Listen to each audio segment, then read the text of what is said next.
Right, afternoon everyone. Can you hear me, Tristan? Yep. Scott? Yep. Natasha? Yes. Excellent. The technology is working, at least for now anyway. So, afternoon everyone. Welcome to this panel discussion on how to run a successful recruitment marketing campaign. I'm Alan Walker. I'm a TA and recruitment person by trade, since turned webinar host, blogger, event moderator and talent tech consultant. I lead the ChatTalent team, and I also run a talent tech consulting business. And the last bit pays the bills. The rest I do for love. We're keen for this to be as interactive as possible. So if you have any questions as we go through the session, feel free to pop them into the Q&A section within Zoom, ideally in there rather than the chat, otherwise they get lost. If you can say also whether you're happy to be on screen, I'll try and promote you to a panelist so you can ask your question live to the guys. So that's enough of me. A lot of you will already know me. For those that don't, now know a little bit more about me. Let's go to the panel. Natasha, can you introduce yourself, please? Yes, I'm Natasha Nagra. I'm a talent resourcing manager at Q Green Hotels.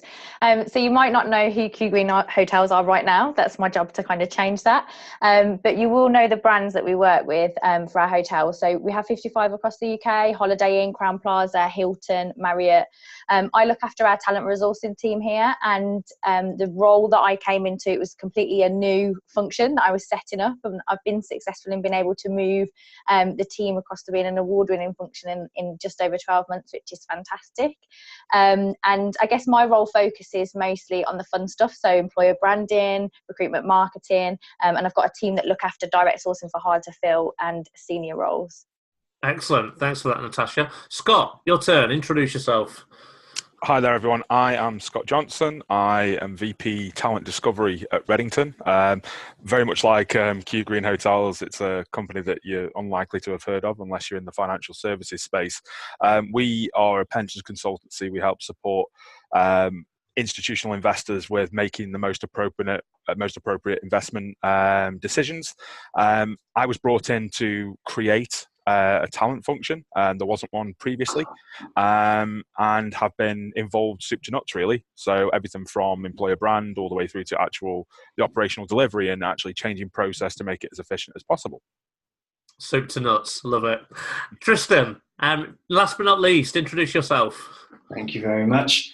Hello, everybody. I'm Tristan and I work for Vonq. My background is over 6 years experience in marketing, online advertising, the last 2.5 of which have been working in recruitment marketing as a speciality.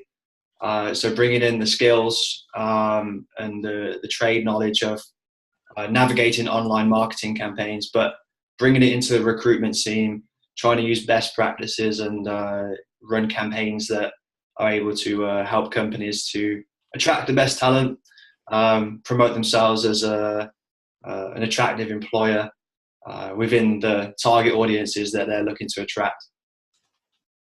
Excellent. Thanks for that. So as we've been banging the drum about on social media for the last 2 or 3 weeks, we're here to talk about real recruitment marketing campaigns, real TA people talking about what they've achieved. Let's start with looking at what we were trying to achieve. So Natasha, what were you trying to achieve with your particular campaign? Yeah, so our campaign centred around what was the launch of our first chef school development programme, which is an apprenticeship scheme. And anybody that's listening that's sort of in the hospitality, food and beverage industry will face similar challenges whereby we're facing a skill shortage, particularly with chefs. And this apprenticeship programme was specifically designed for us as an organisation to address our experience of that skill shortage and create a pipeline of talent for the next few years. So the objective of the campaign for us was to hire 35 apprentices across 28 locations across the UK. And we had a relatively short turnaround in order to be able to capture the audience that we wanted to reach out to. So we only had 6 weeks to do so. And I guess one of the biggest challenges for us was all around the idea that the talent that we wanted to attract perceived hospitality to be somewhat of a career of last resort, and Q Green being relatively unknown within our target audience. So we had the whole the need for us to really raise awareness of who we are, as well as trying to convert those individuals into applications within a relatively short period of time. We also made a decision as part of our campaign to make the application process, the subsequent application process, really focused on using channels that was going to resonate with our target audience. So we took out the face-to-face in-person interview, and we moved towards video interviewing, and we moved towards using gamification. But what that meant was we wanted to kind of raise awareness and use our campaign on channels that was going to, again, resonate with that target audience. So those were a kind of collective of the things that we wanted to approach with the campaign. And how many hires were you looking to make, Natasha? Did you have a figure in mind? Yeah, it was 35 over 28 unique locations. And how geographically spread were those locations? Well, actually, one of the challenges that we have as well is that a lot of our locations are not necessarily city centre based, so that some of them can be quite rural. So, yeah, all over the UK. Just again, kind of covering this off, why was this so strategically important to the business? I guess, as I mentioned to you, the skill shortage that we're experiencing, it's becoming more and more difficult for us to be able to recruit chefs, particularly, and high quality chefs. So I guess for us, we made the decision that we wanted to really nurture our own talent. But that meant, I guess, trying to change that perception as part of the campaign, that this is a career that you can absolutely come into, and in 5 years you can become a head chef, the most senior role within one of our kitchens, rather than that idea of it being a career of last resort and it not being a place where you can really progress and develop. So that was what was, I guess, so important for us. Excellent, thanks for that. So Scott, kind of same question to you really. What were you trying to achieve with your campaign? We had made a decision as a business to focus on some internal technology that we've developed over the last sort of 10 years that had been seen by client and something that we noticed can be pivoted to deliver and address a gap that's in the marketplace. We toyed around with the ideas of different locations, but quickly realized that we needed a hub that would be close to London, so we can really ensure that the team that we develop there can get into London quickly to our headquarters, but equally somewhere that shared some synergies with our culture and how we position ourselves in the marketplace. So we came to the idea of we want to establish a tech hub in Bristol, mainly because that Bristol is just a fantastic place and has one of the fastest growing tech communities in the country, but also the close proximity to London, and most importantly, it's got a real socially impactful and socially oriented community feel, which really ties into our mission of making 100 million people financially secure. What we were trying to achieve was fill an office here in the space of a few months, with a marketplace that doesn't know anything about Reddington, probably doesn't really know much about the institutional investment market, and with tech hires, which are, as we all know, really easy to find in any location. So yeah, that's what we were trying to achieve. I thought you were trying to do something difficult, Scott. Yeah, not sure why I'm speaking today, to be fair. So why was this so important to the business then? Why what was the kind of strategic value that this project was going to add? So the way that a number of the internal applications had been developed historically were very close to internal teams that were never really going to be customer facing, the highly quantitative applications that don't really need to be put into the marketplace.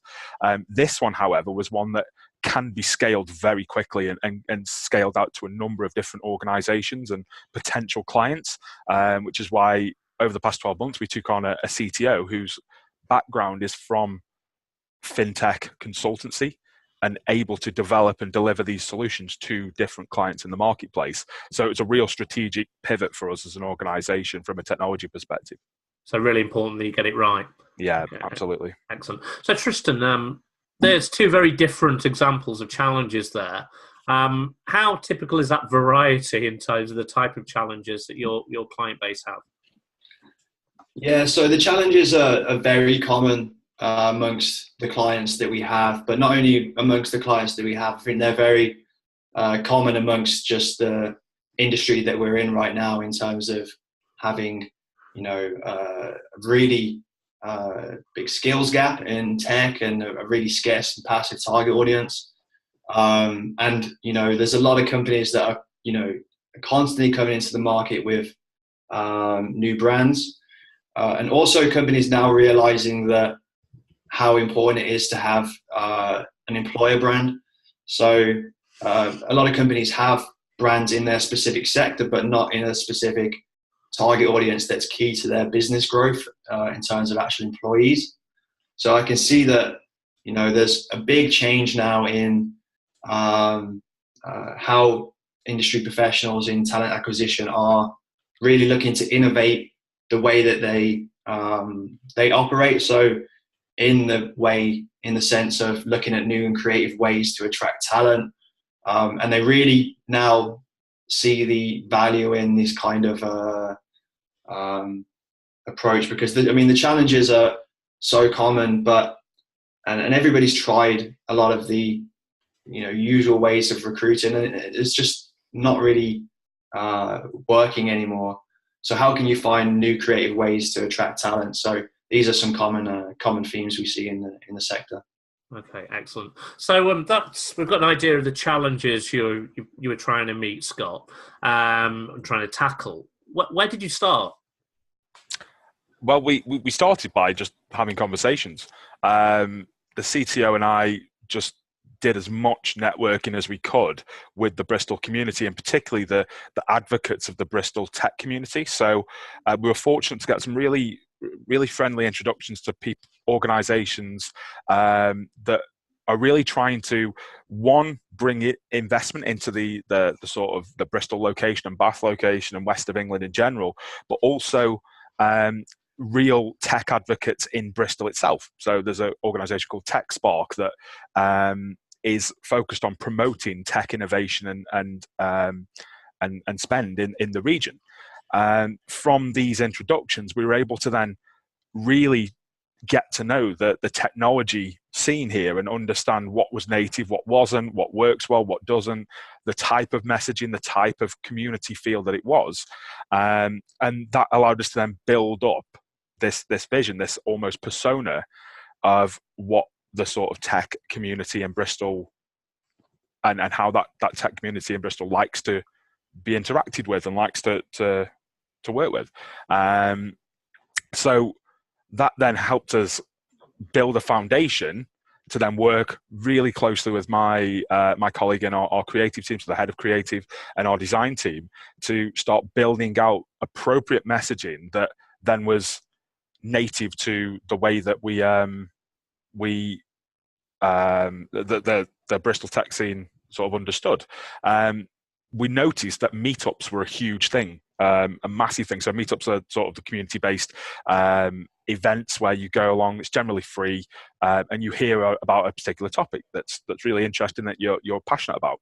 And we, as our social purpose is trying to make 100 million people financially secure, we then built on that idea because our fintech is obviously, it's got a social purpose. So we we set up a meetup to help showcase what we're doing.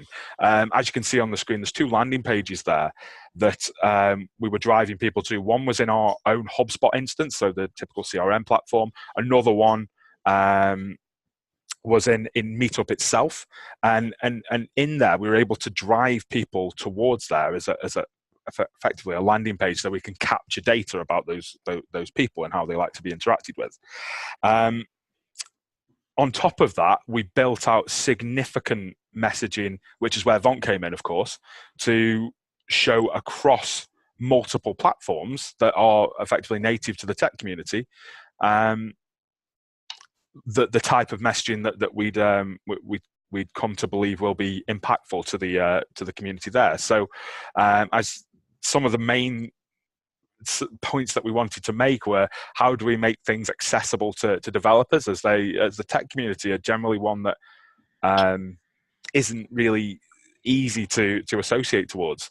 And as you can see, some of the things that we did were focused towards trying to write our adverts and our messaging and assets in a way that was like coding.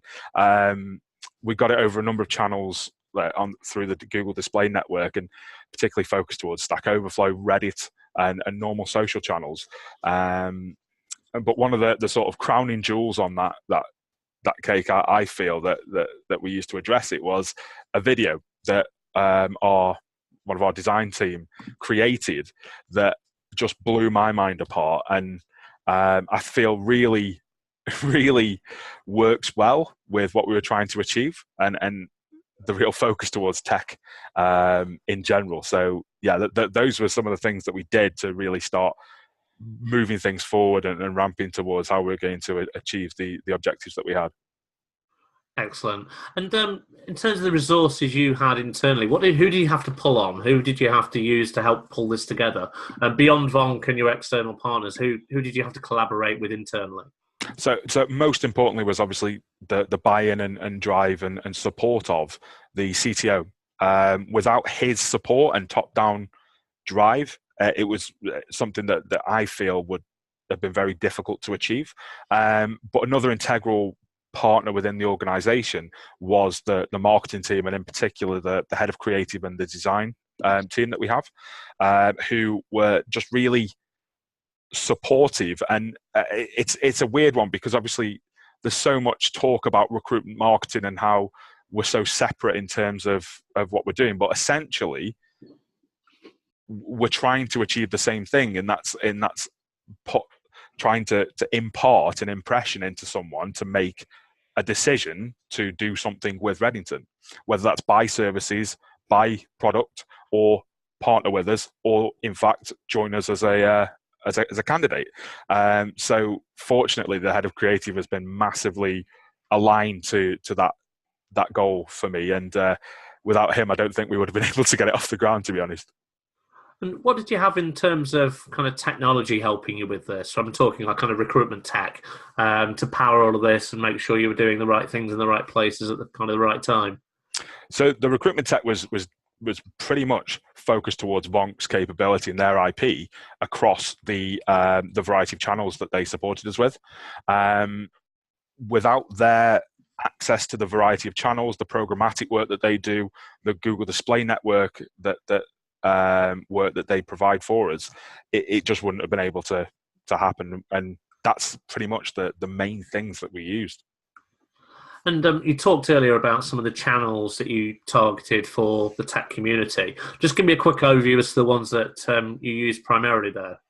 Yeah, absolutely. So social was obviously the easiest one, because social is great with regards to, I mean, things like Facebook, Insta, LinkedIn, because you can target so specifically to locations and demographics.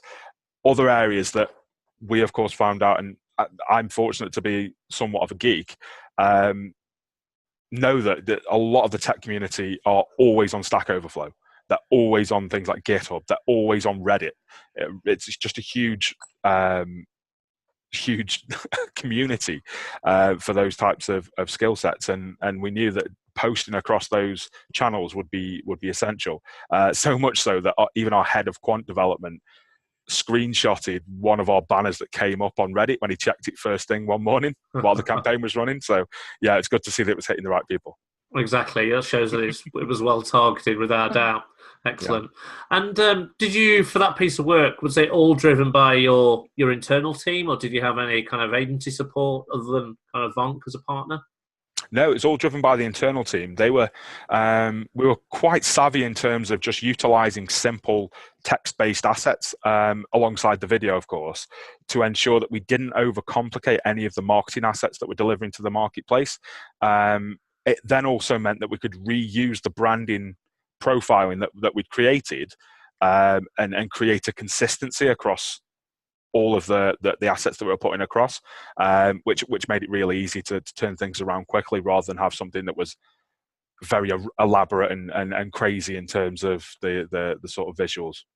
Exactly. Simplicity is much easier to replicate and repurpose, isn't it? Absolutely. Excellent. So, Natasha, some of the questions to you then, I guess. With an idea of what you were trying to tackle, how did you tackle it?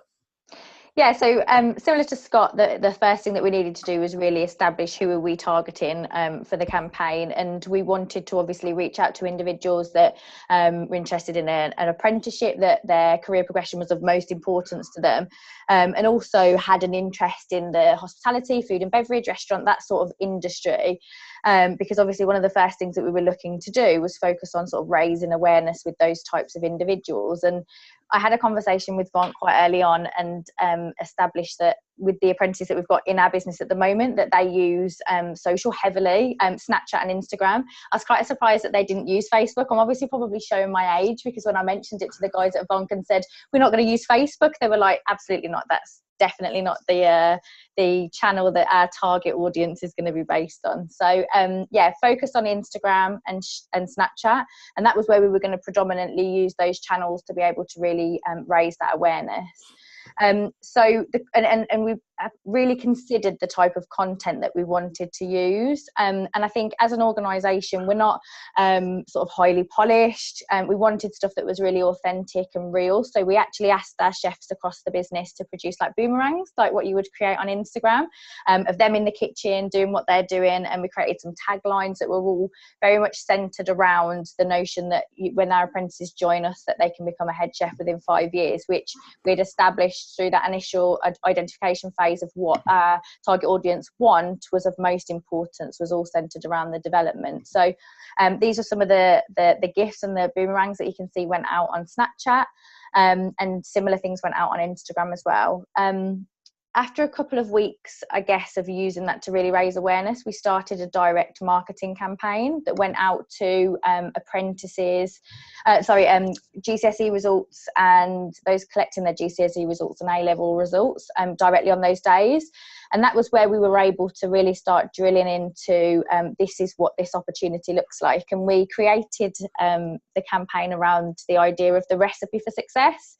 So the method was all around how we were going to develop these individuals into becoming a head chef over those 5 years. The ingredients were like those core characteristics that we were looking for in individuals that would make them successful within our organisation, and those that we'd subsequently be assessing them with our gamification later on down in the process. So we tried to keep it as simple as possible. We wanted it to be a little bit fun with the idea of the recipe, supporting it, and to support the job boards. Get My First Job is one of the job boards that we used. We also had adverts out on a range of other job boards just so we could try and capture some of those active applicants at that time as well. And you talked there about some of the kind of channels that you were utilising. Did you partner with other people internally to make all this happen as well? No, so we've got a really small team, and we did have some help from the marketing team. They kind of gave us their thoughts and ideas, but largely the talent resourcing team took control of this one. Including to creating some of the creative and the around that. So we created the imagery ourselves, but what we really loved was getting the chefs to get involved and create the images. They thought that was really fun as well, and I think that was really important for us effectively, because these are the people that are going to be delivering the training within the hotel, so they felt engaged in the process as well right from the outset. So that was quite an enjoyable process for us to go through.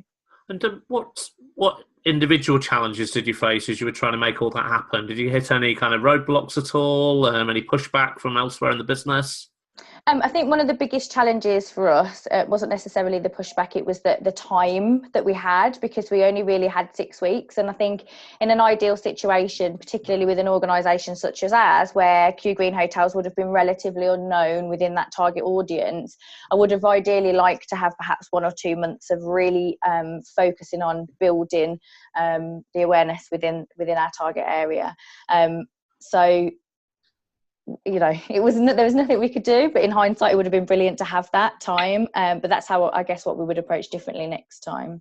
And you talked earlier during your introduction about some of the brands that Q Green operates that people have come across more often. Were you able to leverage those brands in any way as part of the marketing piece, or were you purely going out as Q? Yeah, we contemplated doing that, and I think one of the most important things for us was that we wanted to create a really cohesive apprenticeship scheme that was under the banner of Q Green Hotels, because when you've got different brands that you operate with that have slightly different brand standards, etc., there becomes the risk of them not feeling as part of one scheme. So we did really take the risk of marketing it as Q Green Hotels, where we probably would have had a bit more success if we used the individual brands. But we wouldn't have had that cohesiveness. We did reference the notion of being able to obviously move across brands in some of the material that we used, but predominantly we went out as Q Green Hotels. And I guess having worked myself in a similar organisation to you, one that a lot of people haven't heard of in person, but actually many people have heard of the likes of the Financial Times, The Economist, Penguin, etc. It's kind of difficult jumping off point, isn't it? When do you stop talking about those brands and start talking about the kind of overarching brand? Because if you never do, you'll always be facing that difficulty of awareness. Yeah, and I didn't know. So when I came from my interview, I was very naive, and I thought a Holiday Inn was a Holiday Inn, and I thought a Marriott was a Marriott, and I couldn't be more wrong. And I think one of the important things for us is we wanted our apprentices to understand that how your experience in working for a Holiday Inn for Q Green Hotels will be very different in working in another organisation. So that was really important to us. And actually, just flipping back to you, Scott, for a second, in terms of that kind of brand awareness, when you were first starting to talk to potential candidates in that space, what was their reaction to the Reddington brand? They were quite shocked that it was an FS brand, to be fair, because our livery is obviously raspberry pink rather than a shade of blue or shade of red, what you see across most of the financial services industry. And the reaction was still quite, but it's still financial services, it's still investments, it's still very much maybe stuffy, maybe shirts and a bit stiff.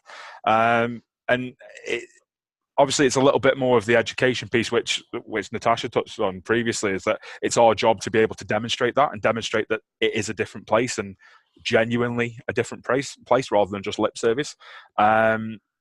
But we were really fortunate to just show a number of different pieces of examples in terms of the charity that we started and run to this day, the work that we do with different charities in London, the way that we're socially oriented rather than profit oriented. So it was an easy one, but also you have to get the conversations going first. And I'm fascinated to know a little bit more about these meetup events. So what was the actual format of those once they kicked off? So it's really interesting. So there's a variety of different formats that run. The one that we went with was almost a bit of a sandwich, a bookended approach. So we do an introduction by our CTO, who explains what the topic of the event will be. We then had a specialist from our teams talk about APIs and microservices, so really, really technical focus. Another specialist in our organization talk about Amazon Web Services and serverless development with their Lambda functions. And then bookended by, again, the CTO talking a bit more business oriented about sort of a fable about fragile development and how things can go wrong. So it really worked out well, and it's one that we've seen work in other meetups for different topics, where you introduce, you have two technical pieces, then you have a final piece that's a bit more business oriented and funny, and then it's just off to general chit chat, beers, pizza, and just having a good networking session with a lot of people who are interested in the same things as you are. And how did you convert those kind of conversations into hiring type conversations? So what was the kind of next step after that? You've got a potential audience of candidates that you might want to hire. How do you broach that subject?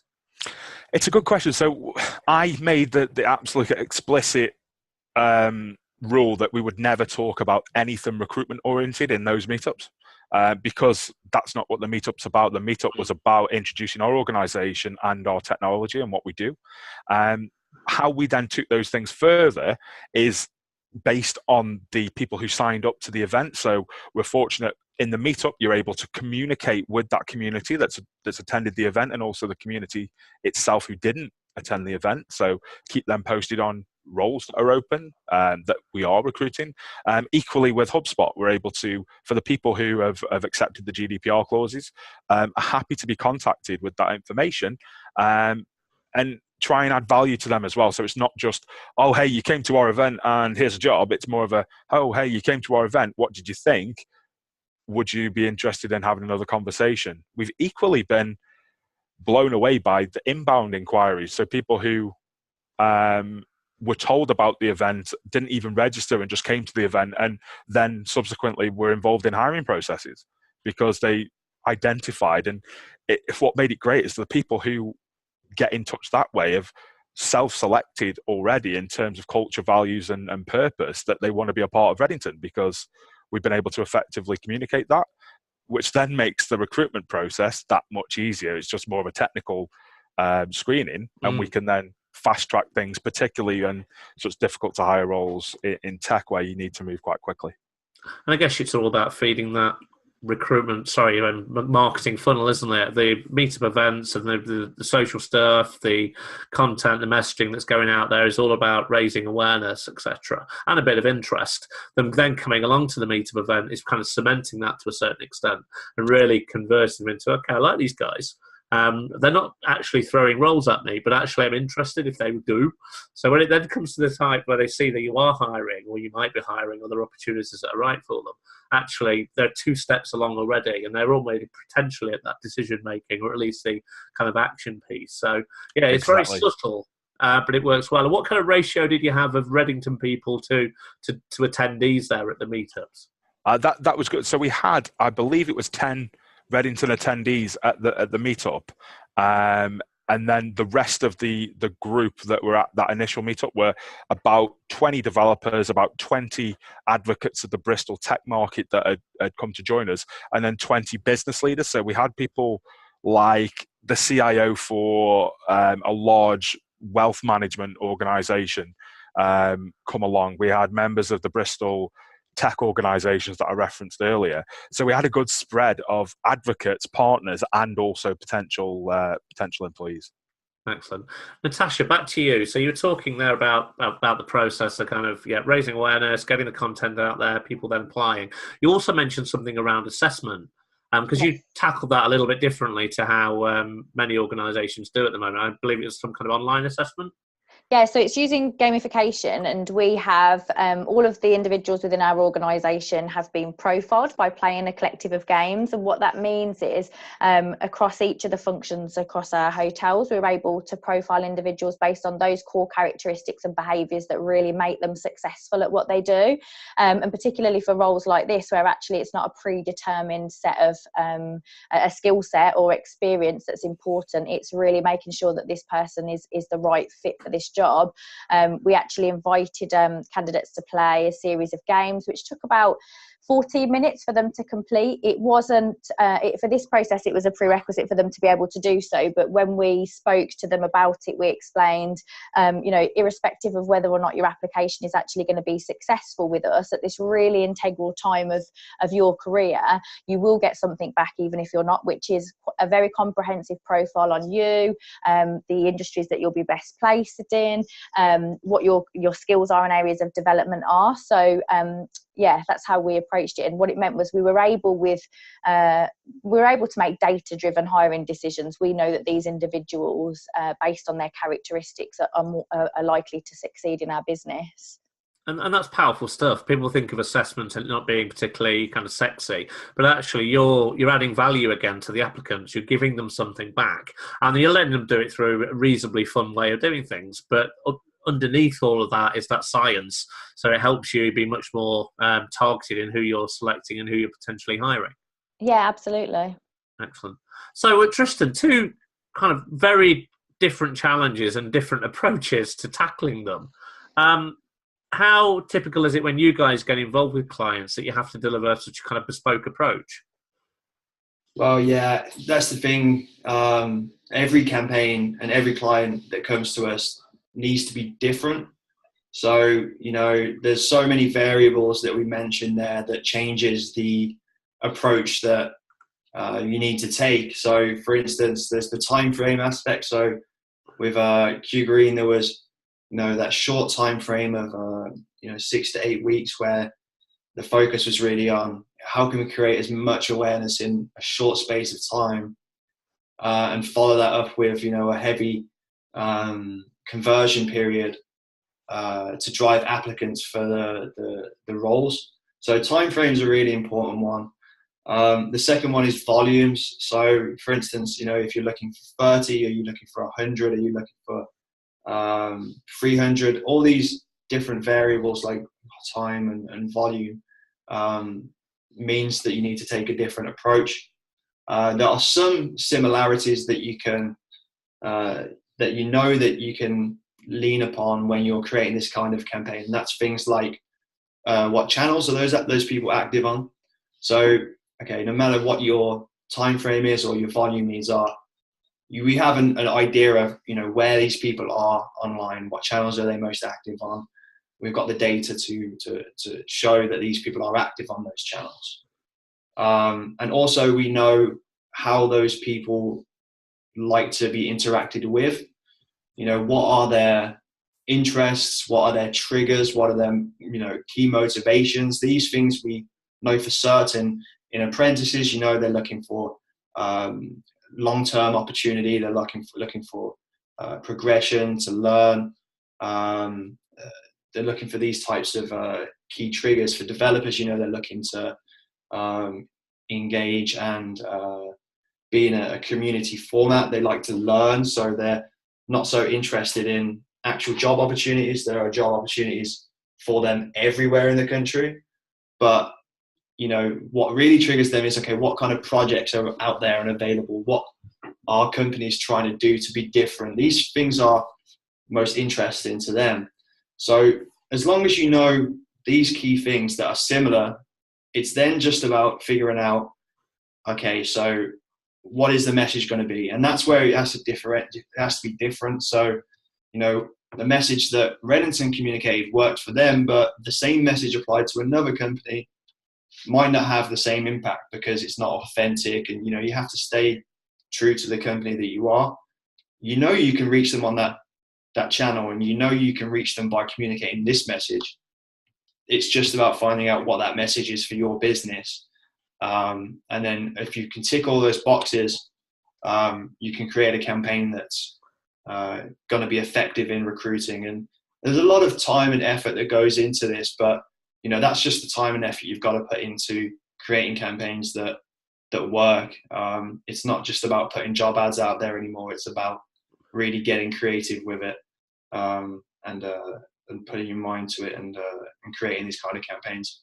I think that's a really good point. I think anybody can copy what somebody else has done before, but it isn't going to stand out then because everybody else will be doing the same thing, coming up with something unique that's right for your organisation, has the right tone of voice, delivers the right kind of message in the right place in a way that's going to make you stand out. It's going to be far more effective than just doing a cookie cutter approach to marketing. It's that uniqueness is what will ultimately deliver better results. So which kind of segues us quite nicely into results. We've heard from Scott, Natasha, about the challenges you were facing, how you've tackled some of those challenges. Let's get into the real nitty gritty. Natasha, you first. What did you actually achieve? Yeah, so whilst the overall objective was, of course, to make 35 apprentice hires over it was 28 locations in total, we wanted to really obviously drive in the increase in applications and also raise awareness all together. And I think for us particularly, you can see the numbers on the screen here. We used Google Analytics to track the performance of the campaign and how well each of those different areas contributed. And we actually found that the use of Snapchat and Instagram was particularly good in really raising awareness. And that combined with our sort of authentic content that we produce seemed to really resonate really well with our target audience. And as we were moving candidates through the process and obviously starting to converse with them, a lot of them were mentioning this and how it was quite unique and they'd not seen things like that before, which I think will have contributed quite significantly to an increase in the volume of applications that we had. We met all of our hires, which was brilliant, but I think the key takeaway for us in terms of how the campaign delivered was the notion that we've really boosted awareness within that demographic of individuals, and we've seen, certainly as a central team, a huge uplift in the number of inquiries relating to work experience, placements, apprenticeships in other areas of the business, not necessarily just in the kitchen. And when we're having these conversations with people are saying that they will have seen content that as part of this campaign. So I think think we're still seeing the effects of that now. And actually, I think that's really helpful for us as a team, where we're trying to build a warm bench of talent, as we like to call it, of people that are engaged with our brand. And, you know, those individuals might decide to go off elsewhere, but I think that those touch points that they've had up until this point will certainly keep us in their mind, with them being very unique. So sorry if I missed it. How many applicants did you get? How many applications did you receive in the end, Natasha? We had in total I think we had 189 in total applications through the various channels, which was Milk Round, Indeed. Where else was there, Tristan? Get My First Job. Yeah. So 189 through those channels in total. And that was to fill those 35 opportunities. Okay, yeah. Excellent, good. And are you able to say how much you spent on the campaign, so we can look at kind of ROI here? So I was really, really fortunate that we won a competition with Vonq, actually, and it was all centred around the idea of tell us what recruitment marketing means to you. So actually, we were really lucky that we managed to get ours for free as part of nice. that. Okay. Yeah. What would it have cost, Tristan?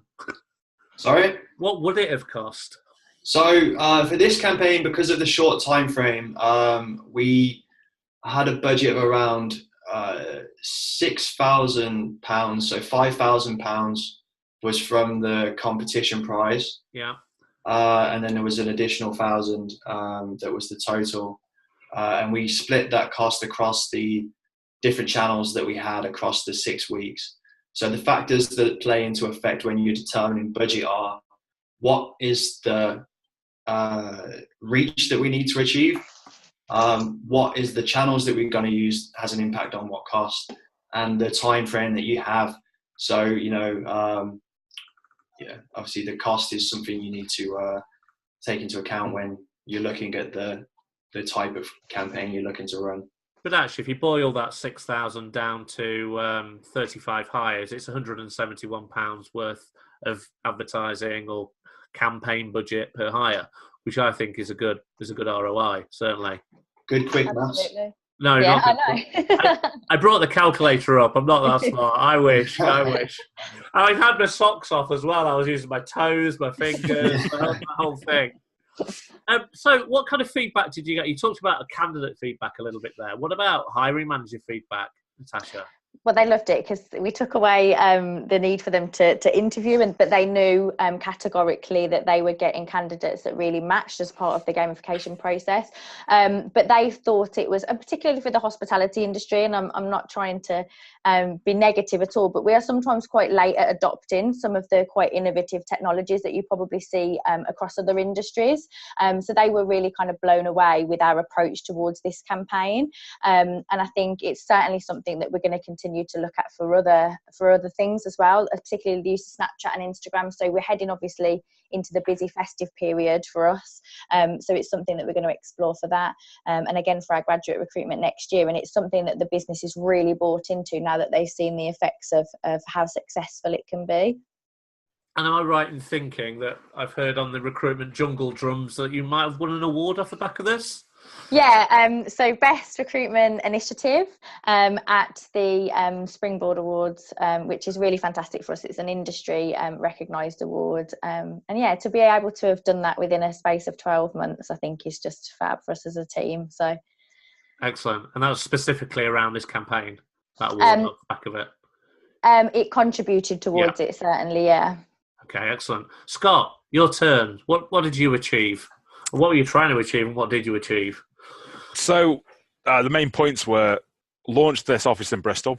By the next financial, well, really by the start of January, have at least half of the hires made and make a name for ourselves in Bristol as being part of that community.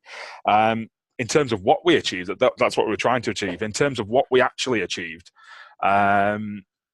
it blew me away in terms of the delivery of the campaign that we had. So you can see the numbers there, nearly 1.4 million impressions across the variety of channels that we had, twice as many 100% video views as what we expected, more than double the click-through rate that we expected, so engagement from the different people involved. We had 5 hires that we needed to make. Across those 5 roles that were live, we've had over 40 applications that are relevant applications, and all of those roles are now either the person started. So I'm in the office today with our lead developer here in Bristol.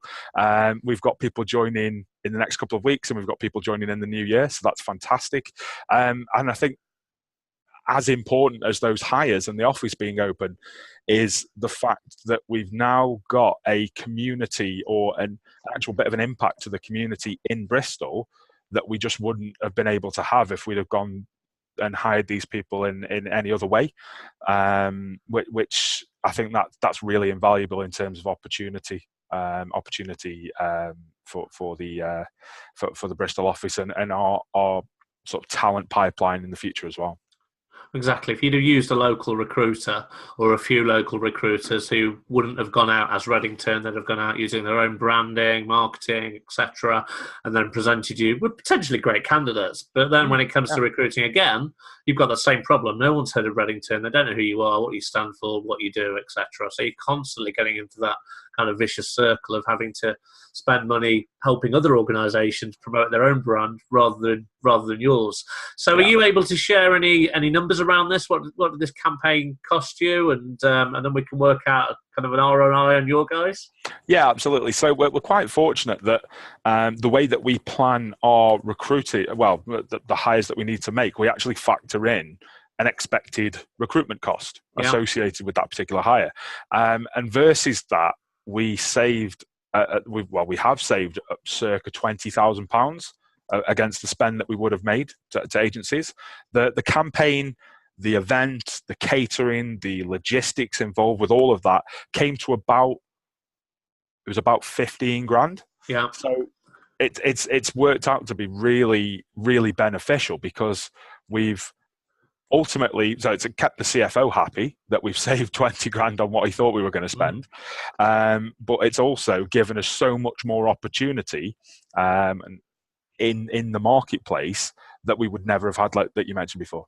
Exactly. It's that long tail, isn't it? It's not just the short term, it's the long term impact as well. And at £3,000 per tech hire, that's peanuts in the grand scheme of things. I know Absolutely. It sounds a lot in comparison to what Natasha spent, but actually for tech hiring, it's not a high figure at all. If you think what you could have been paying agencies. Mm-hmm. Absolutely right. Absolutely right. So what kind of feedback have you had from your CTO, any other hiring managers involved? It's been really, really positive. Really positive. The CTO has been a champion for everything that we've done and helped really rally the team throughout the entire process. That's also then just filtered down, filtered across to the wider operating committee, who have seen that, because the main thing that I wanted to do, particularly for this campaign, aside from all the other points of the objectives, was to show and demonstrate that our people team were not just coming with a PowerPoint presentation, we were coming with an Excel spreadsheet to show the holistic business impact to what these types of initiatives can cause, so that we're not seen as a cost center, we're seen as a profit enabler. So it's been really well received across everyone. Even the CEO and our founders have been really pleased with what we've been doing and keen to ensure that we do this in other areas as well. Excellent, that's great. And great feedback from the business and from candidates as well, which you mentioned earlier. So Tristan, you've showed there two screens, one for Reddington, one for Q, where they've looked at similar metrics. Are these the kind of thing you always look to measure in terms of measuring the success of a particular campaign? Yeah, so when you factor in of things like events into campaigns and other things, maybe webinars, it's really important that you're measuring the full funnel in terms of, where, what impact is the content having on that channel. So in terms of impressions, in terms of clicks, in terms of views, that allows you to assess how good the content is that you're actually putting out there. So obviously with Reddington, we had some great video, we had some great banner images. With Q Green, we had some great boomerang images that were perfect for the target audience. And we see in the stats that when we measured exactly how it performed, it was performing well above what the industry averages are and against benchmarks that we have in other areas of the business. We implement Google Analytics and tracking codes on all the channels that we use, so we can see exactly, you know, what channel is contributing the most, what is not performing so well. So during the campaign, we can actually pivot and change direction if necessary. So we don't put all our eggs in one particular basket and advocate a certain method of recruiting. We just use what's out there and what's available and pivot if needs be to a channel that might see some better results. And ultimately, you know, you got to think about what are the end goals of this campaign. So we're not going to come to you with a report that's got, we generated this many clicks, thanks a lot. It's very much about, okay, what was the end goal? Are we looking to drive registrations for an event? Are we looking to drive signups for an apprenticeship scheme? How does that look? How is that converting? And also the end objective. Did you make those hires? Because this is all really important information that needs to be, you know, tied back and to be able to show a good return on investment in your strategy, and also to learn for the next time around. So there's some key learnings in every campaign that we do that we can take away and implement next time around, but also implement with our other clients that we're using. So, you know, as you mentioned earlier, how typical are these challenges? Very typical, of course. So it is that we can use the learnings from these campaigns to help other clients and other companies have the same success. But of course, there are things you need to change. It needs to be unique, and the strategy is always different. The time frames are shorter. But yeah, having all of that data and all of that metrics allows us to improve all the time. Okay, excellent. Now we've got 8 minutes or so, so I think we'll do for a couple of questions that have come through on the Q&A. Don't be shy, guys. I'll read the question out, and I'm not sure who should be answering it. One of you come forward, pretty sharpish if you could. So just working through these. Actually, this one might be one for you, Scott. You mentioned Reddit earlier. Can Reddit be used for any industry or sector, or is it really purely only a tech thing, do you think? It's a good question. It's very much. It's about asking those questions and trying to understand who uses that channel. It's not a common thing that tech communities use Reddit. It's just the way that the community is built in Reddit that a lot of people tend to post funny pictures on there or bits of information about coding or the likes on there. But what I'd say is that maybe speak to the demographics that you are trying to approach and see if they use Reddit. If people in your organization, for example, if your engineering team are always talking about Reddit, or you speak to them, have you heard of Reddit? Do you know what it is? Have you ever used it? And they've got no idea. It's probably not a channel that they work on, but don't always use it as a sweeping statement. You need to ask the questions first. Yeah, we've used Reddit in other campaigns that aren't specifically for developers. So, you know, the thing with Reddit is it's, you know, a forum-based channel. So if there's topics on there that are related to the sector that you're recruiting in, then of course it's a channel that you can use for that audience. So you'll find forum discussions on finance, you'll find forum discussions on investment, on apprenticeship schemes, but also on topics that, you know, just the apprentice level age group will be discussing. So it doesn't necessarily have to be around work or about an industry. It could be around, you know, the latest PlayStation games that could be interesting demographic for you. So there's many varieties of ways you can use Reddit in your targeting. And do people advertise on Reddit or go in and engage with the different subreddits? Advertise. So you can advertise using banner images, also sponsored words and sentences in there. So sponsored like comments. Okay. But of course, recruiters can go in there and go in there and engage with the community themselves. I think that's a really great way to actually probably source some people. But you got to be very careful. You know, jumping into a forum of developers and putting in a job ad, you're going to get shut down pretty quickly, right? You've got to be careful, exactly. Respect the audience and what they're looking for. So I think we've got a few other questions, but we're not going to get through them all. And so rather than being selective, I think what we'll do is we'll take some of these offline. And when I follow up with everybody who attended or registered, we'll try and include some of the answers to those questions we haven't managed to tackle now. But rather than a monologue from me as we wrap up, I was wondering if, guys, working through the three of you, we could just have your kind of top tips to anyone starting out on their recruitment marketing journey. So, Scott, you first. Get buy-in from the top, as high as you can get it. Get some senior stakeholders behind you to really understand that it's going to add value, and finally really get to be as close friends as you can with your design and marketing team, because if you can turn around assets internally, it will save you a significant chunk of spend than having to deliver that externally, or do it yourself with things like Canva. And that's readily possible nowadays, isn't it? Even, absolutely. A fairly uncreative like me, you can whip up things that look half decent with things like Canva and templates and stuff like that. Natasha.